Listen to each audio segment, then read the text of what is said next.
Hey everybody, it is 1:30 a.m. in Chicago.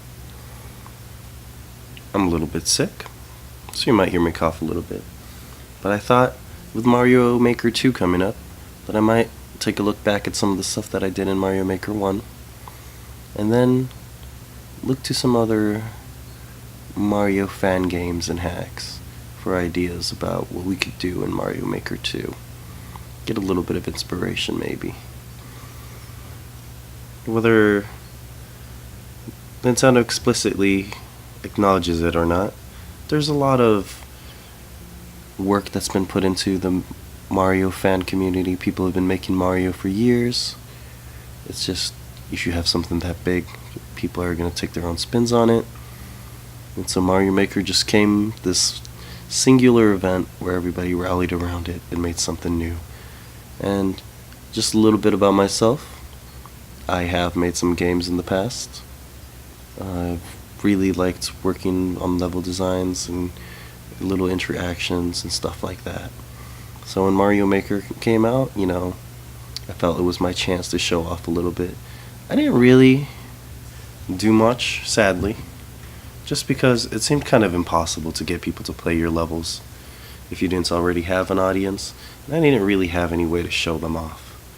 But both of those things are different now. I've got my own way to capture footage of this game, and apparently I have fans or something. So I'm just going to go through these levels in order, maybe upload one of them a day, figure out what I was thinking, follow my design logic. We're going to do them in the order that I remember creating them, at least, just to kind of see how the flow of ideas kind of evolved as I learned the game. Oops, looks like I fell down there. A thing that you'll probably see a lot that I noticed in retrospect is that nearly every level I have has some sort of exploratory or multi-level aspect to it. There's usually a couple different paths through it. Oh, look at that. Whoop. That are a little bit harder on the top, a little bit easier near the bottom. And in retrospect, that's a very Sonic the Hedgehog way to design a level.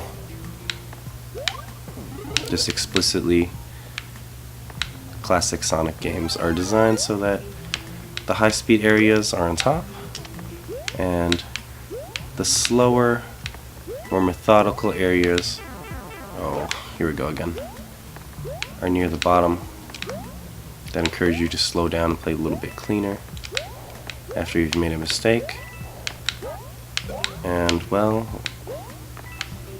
it was my intention to make a Sonic level, but here we are. I think you just run across this one.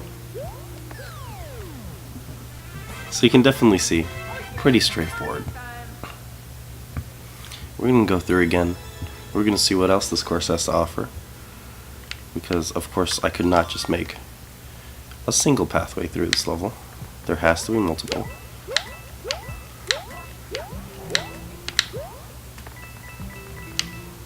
Actually, let's go back down here.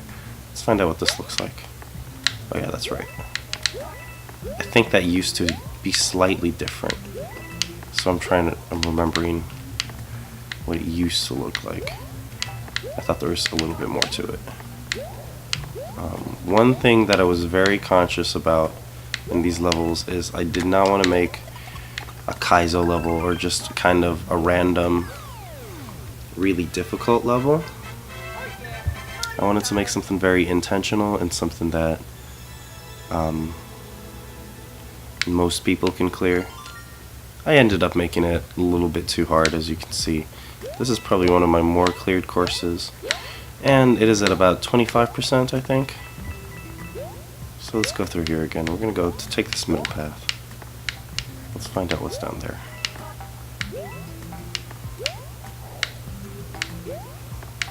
Ah, yeah, that's right. That's what's down there. That's okay. Okay, let's go back to the top. We're going to clear this. We're going to get that top of that flag. and then we're gonna move on.